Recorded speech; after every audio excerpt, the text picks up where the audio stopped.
नमस्कार, आप देख रहे हैं सीधी बात। मैं हूं राहुल कंवल और आज मेरे खास मेहमान हैं भारत के नए पर्यटन और संस्कृति मंत्री डॉक्टर महेश शर्मा। स्वागत है आपका। पहली बार आप सांसद बने, बनते के साथ ही इतने अहम कार्यालय आपको दे दिया गया, ऐसा क्यों हुआ?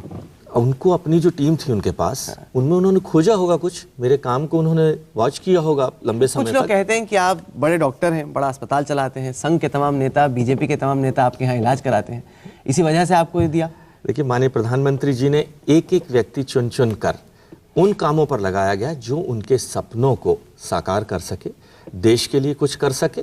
उसमें उन्होंने कोई रिश्तेदारी, कोई संबंध कहीं किसी से शायद उनको अहमियत ना देकर उस व्यक्ति का कार्य करने की शैली, उस व्यक्ति की प्रतिबद्धता पार्टी के प्रति और उस व्यक्ति की प्रतिबद्धता राष्ट्र के प्रति, मैं समझता हूं, लेकर उन्होंने ये एक सवाल आपके यहाँ इलाज होता है बड़े बड़े नेताओं का, इससे कोई लेना देना नहीं। देखिए, किसी भी मंत्री के लिए, प्रधानमंत्री के लिए, देश के पूरे का बल्कि विश्व खुला हुआ इलाज कराने के लिए, तो इलाज कराने का माध्यम अगर आज आप ये कहें उसके कारण मैं मंत्री बना हूं, तो मैं समझता हूं कि शायद प्रधानमंत्री की सोच इनसे बहुत बड़ी। अच्छा, ये बताएं, आप पर्यटन मंत्री बने, हिंदुस्तान को बहुत असुरक्षित माना जाता है, खासतौर से महिलाओं के लिए, और हाल ही में हमने देखा कि जिस तरीके से हिंदुस्तान का पर्यटन होना चाहिए उस तरीके से है नहीं।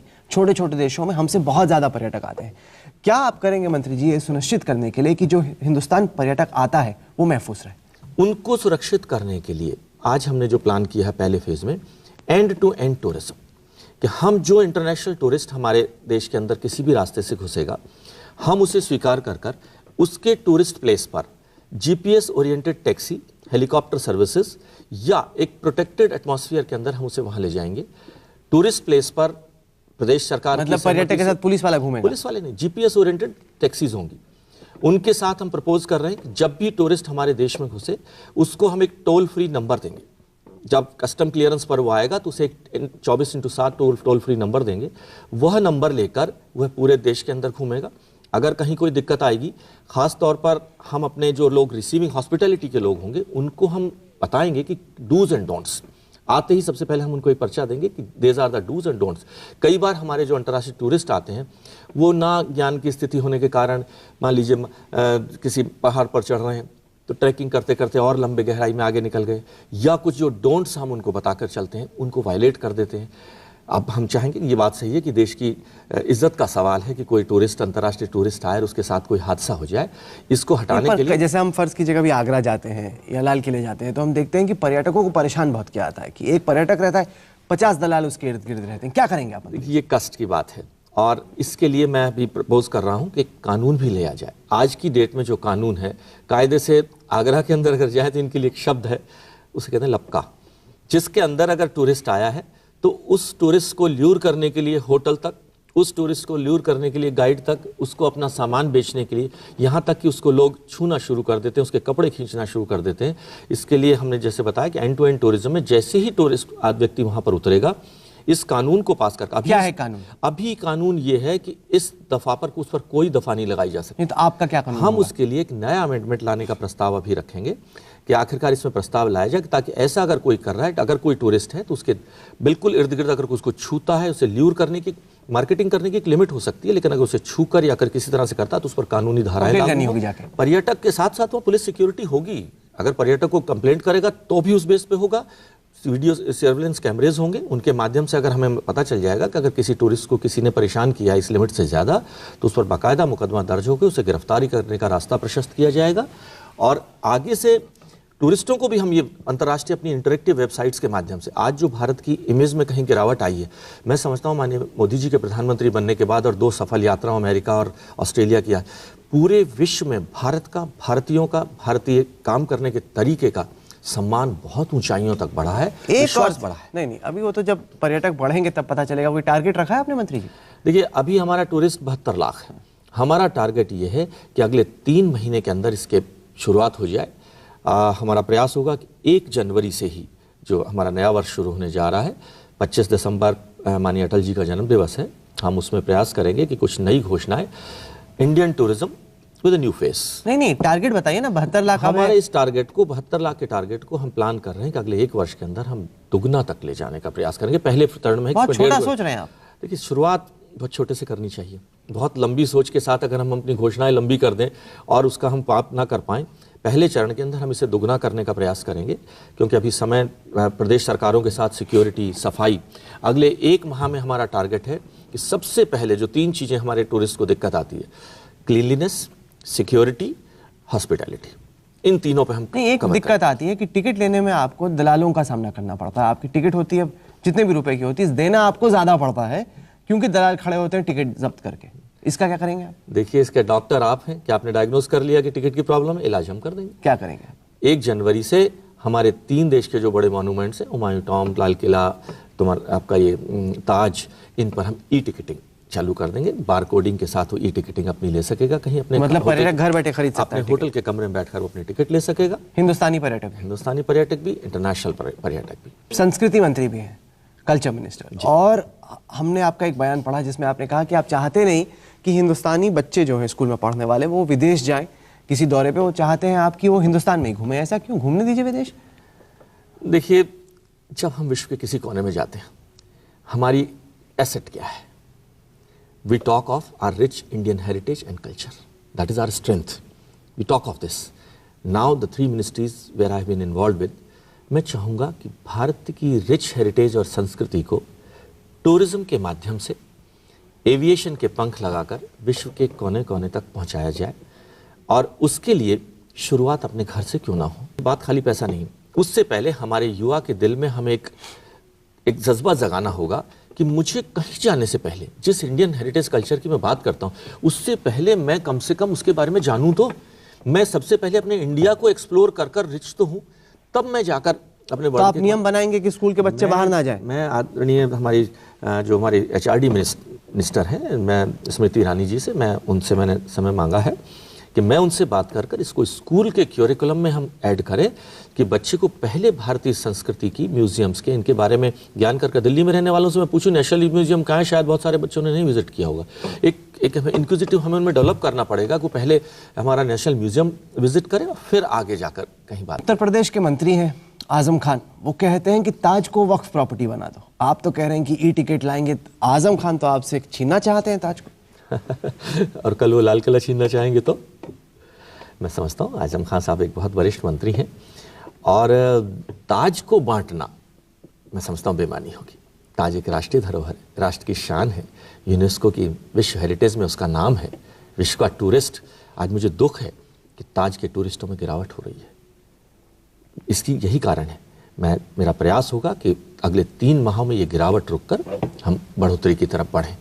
प्रथम चरण के अंदर हम जिन 5-4 टूरिस्ट स्पॉटों को ले रहे हैं, आज हमारे देश के अंदर अगर हम माने, विश्व के अंदर माने, तो 2 गॉड्स की एक्सेप्टेबिलिटी वर्ल्ड वाइड है, Lord Buddha and Lord Krishna.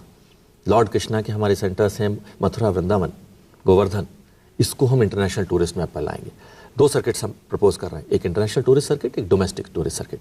International tourist circuit में लॉर्ड ये होंगे, काशी होगी, गया का पूरा हमारा बोध गया से लेके पटना। सड़कें वड़के तो है नहीं, आप बड़ी बड़ी बातें कर रहे हैं। मैं घूम के आया था इलेक्शन एक्सप्रेस के दौरान, सड़कें तो है नहीं, कौन आएगा पर्यटक वहां पे? बिल्कुल ठीक है, बत्ती है नहीं, आप जब चलते हैं तो वहां पे रोशनी है नहीं, रात में चलने वक्त डर लगता है। आप बिल्कुल ठीक कह रहे हैं कि गोरखपुर से अगर कपिलवस्तु और लुम्बिनी जाना हो तो उस सड़क से जाना संभव नहीं है। 100 किलोमीटर का सफ़र है। मैं समझता हूं कि कष्टदायक है, लेकिन इस विषय में अभी हम अगर प्रदेश सरकार से हमें कॉपरेशन की हम मांग करेंगे कि सड़कों को तुरंत प्रभाव से, जापान इसके लिए सहयोग देने को तैयार है किसी भी लिमिट तक। उस प्रयास के तहत सबसे पहले हम इनकी सड़कें, दूसरे प्रयास के अंदर जब तक सड़कें नहीं बनती नहीं, पर सड़कें तो राज्य सरकार की हैं, आप कैसे उस पर कुछ करेंगे? अगर राज्य सरकार से प्रार्थना करेंगे कि राज्य सरकार इसको करे, जापान के सहयोग से करे। अगर राज्य सरकार कहती है कि हमारे पास साधन नहीं है, दूसरा अगर उससे भी संभव नहीं होगा तो हम अपने माननीय गडकरी जी से मैं रिक्वेस्ट करूंगा कि अपने कम से कम इस बुद्धिस्ट टूरिस्ट सर्किट की सड़कें तो हम ठीक कर पाएं। उनसे बाकी प्रायोरिटीज लेकर इस सर्किट को अगर हम टूट करेंगे तो टूरिज्म के माध्यम से अनएम्प्लॉयमेंट और भारत की संस्कृति को ले जाने का जो प्रधानमंत्री जी का सपना है वह भी पूरा होता है। तो उसमें अगर प्रदेश सरकार के कॉपरेशन नहीं मिल सकती, किसी कारण से मजबूरी हो सकती है उनकी साधन ना होने के कारण, तो हम राष्ट्र की सरकार से हम आग्रह करेंगे। और मुझे उम्मीद है कि इसके अंदर हमें चाहे जापान से सहयोग लेना पड़े, चाहे अपनी राष्ट्र की सरकार से या प्रदेश सरकार के सहयोग से। सिविल एविएशन भी आपका एक मंत्रालय है, बहुत महंगी है टिकटें। मैंने जैसे कहा कि अगर आप हिंदुस्तान के बाहर जाना चाहते हैं छुट्टी मनाने के लिए, वो सस्ता पड़ता है। हिंदुस्तान में एक जगह से दूसरे जगह जाना बहुत महंगा पड़ता है। क्या करेंगे इस पर? देखिए, आज अगर हम मान के चलें कि सबसे सुरक्षित एक्सीडेंट्स होते हैं एयर में भी, लेकिन एयर कि यात्रा फिर भी सबसे सुरक्षित है। एक आज बहुत बड़ा वर्ग, चाहे पहले धनाढ़ वर्गों का टूरिज्म माध्यम माना जाता था, अब ऐसा नहीं है। अब सामान्य आदमी इसको इस्तेमाल करता है। बीच में दौर आया था एयर डेक्कन के टाइम पे जब सस्ती हुई थी टिकटें, अब एक बार फिर महंगी हो गई। मैं आपकी बात से सहमत हूं। पिछले दिनों कुछ तेल की कीमतों में इतनी ज्यादा बढ़ोतरी हुई, पर एयर टर्बाइन फ्यूल तो आपने नस्ता नहीं किया। आप क्यों नहीं जेटली जी के पास जाते और कहते कि एयर टर्बाइन फ्यूल की जो कीमतें हैं वो कम होनी चाहिए ताकि यात्रियों को सस्ती टिकट मिल सके? देखिए, ये मेरी प्रार्थना होगी, क्योंकि पिछले दिनों में आपने देखा है कि कई बार ये बात आई कि एयर इंडिया को हम प्राइवेटाइज करते हैं, लेकिन सवाल है कितनी प्राइवेट एयरलाइंस भी बंद हुई हैं आज। क्या एयरलाइन प्राइवेटाइज करने से बाकी समस्याएं खत्म हो जाएंगी? आज हमारी 2 एयरलाइंस हैं, जेट है, इंडिगो है, ये अपनी बड़े बाकी और एयरलाइंस भी कोलैप्स की हैं।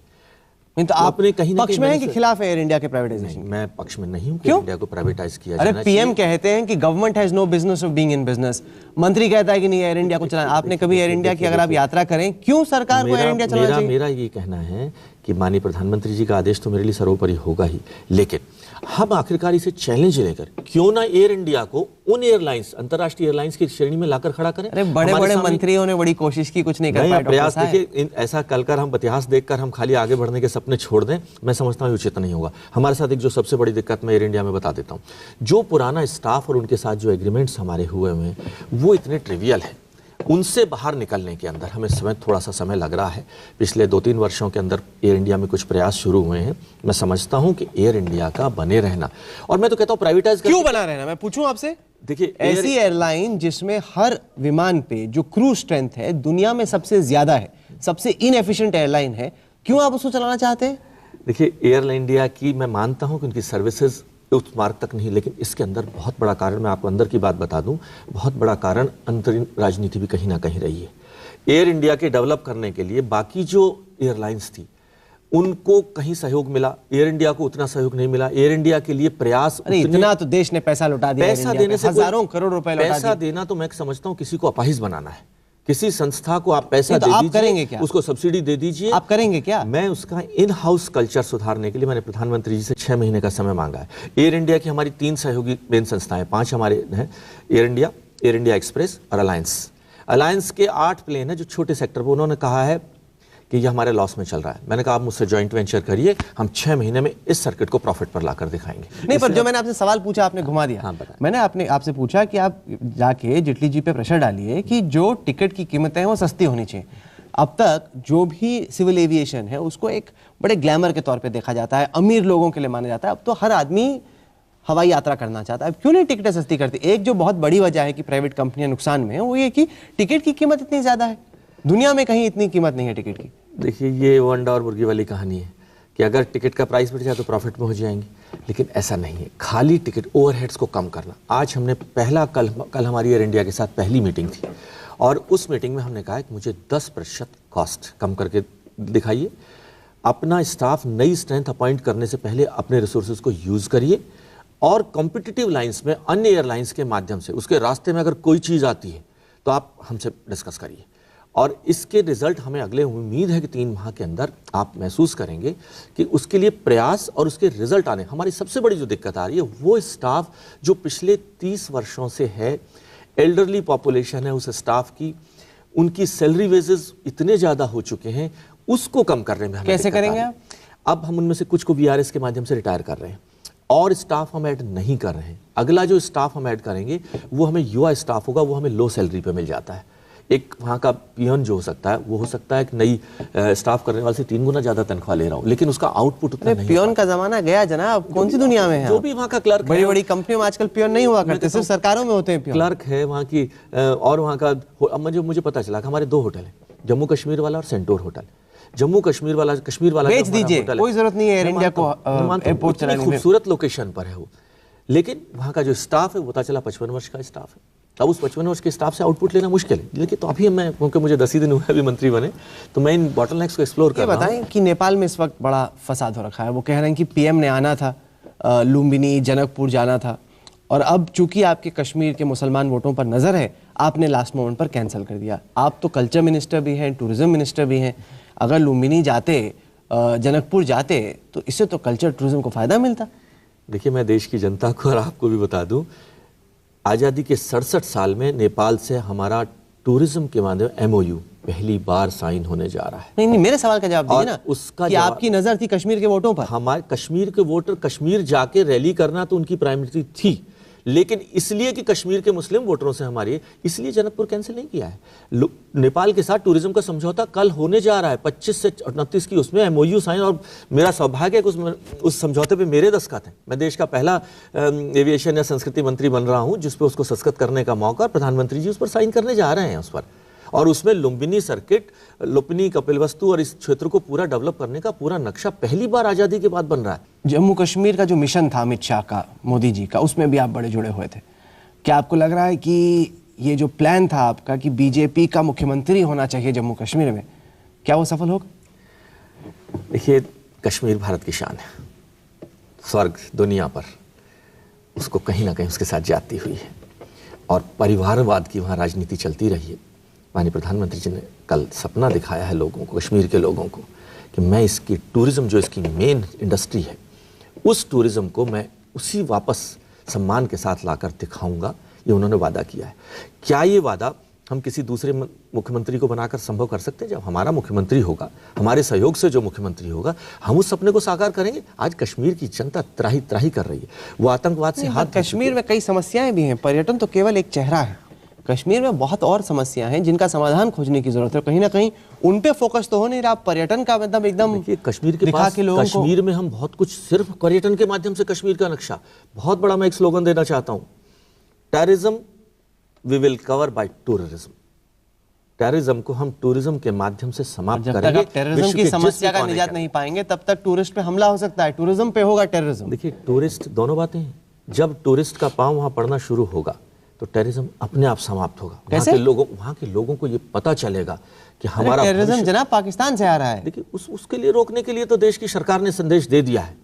आज देश की सरकार ने पूरी अच्छी भाषा में संदेश दे दिया, पूरे विश्व के कोने कोने को संदेश जा चुका है कि भारत के अंदर एक शक्तिशाली सरकार बैठी है। वो टेररिज्म को, मानिए हमारे राजनाथ सिंह जी ने आज कह दिया है कि किसी भी रूप के अंदर पाकिस्तान रिलेटेड टेररिज्म स्वीकार नहीं होगा, जवाब दिया जाएगा ईंट का पत्थर से, उसमें कोई दिक्कत नहीं है। और अब पाकिस्तान को समझ में भी आ जाएगा, चाहे वो ओबामा जी को लाने की कूटनीति में हमारी सफलता हो 26 जनवरी पर। ये मेरे ख्याल से अब जो ये आतंकवाद से रिलेटेड जो देश है, इनको संदेश पहुंच गया विश्व के कोने कोने से। चलिए, आपने हमें वक्त दिया, इसके लिए आपका बहुत बहुत शुक्रिया।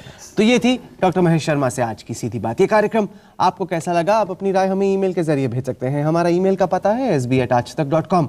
साथ के साथ इस कार्यक्रम को आप हमारी वेबसाइट पर देख सकते हैं, जिसका पता है www.aajtak.in/सीधी बात। तो अगले सप्ताह एक बार फिर से मुलाकात होगी। तब तक के लिए देश और दुनिया की बाकी खबरों के लिए आप देखते रहिए आज तक।